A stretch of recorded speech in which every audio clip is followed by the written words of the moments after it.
Day 1 of crocheting my biggest project yet, based off my jumbo strawberry cow pattern. First, I need to get all my supplies ready.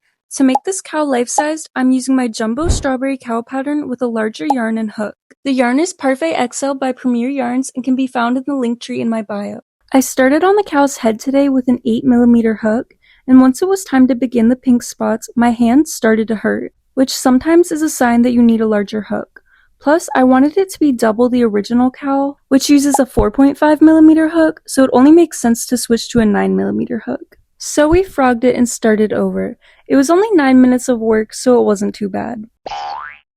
As soon as I started using the 9mm hook, I could instantly feel the difference, so I was really glad I made this change. Once I was halfway through the increase rounds, this thing was already as big as my head. So I kept going, and it just kept getting larger and larger. When I finished all the increase rounds, I honestly thought it was going to be bigger than it was, but here's it next to the original cow, and that's what made me realize, okay, it's pretty big. So I kept on going, and at this point, it was large enough to be a hat, a very large hat. So then I was done with the spots, finished off the pink yarn, got to the end of my first ball of white yarn. I really cannot get an aesthetic yarn pull, and for some reason, the only way for me to see progress was trying it on, which honestly really did help. And now it was time for safety eyes. This was size 40, which I wasn't too sure about. So then I worked on the cow a bit more and tried size 45 eyes, which actually looked a lot better. It makes sense because on the original cow, I used size 22. So again, we're just kind of doubling it. And you guys, I struggled to get these safety eyes on so bad.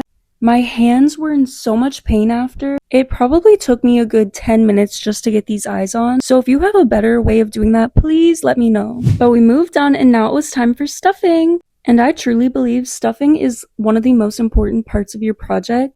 Honestly, if the stuffing goes wrong, the whole project can look off. So I really make sure to take my time when stuffing. And we were finally getting somewhere. The stuffing was a little bit wonky, so I did go in and fix that. But then we were done with the head. And here it is next to the head in its original size. And next to the original cow, which makes me so excited to see this one finished. So the final thing I did today was just a bit of face shaping to pull it all together. And I got the head done! I'm so happy with how it turned out. And the timestamp for today was 3 hours and 20 minutes. Thanks for watching, and I hope to see you tomorrow for day 2. Bye!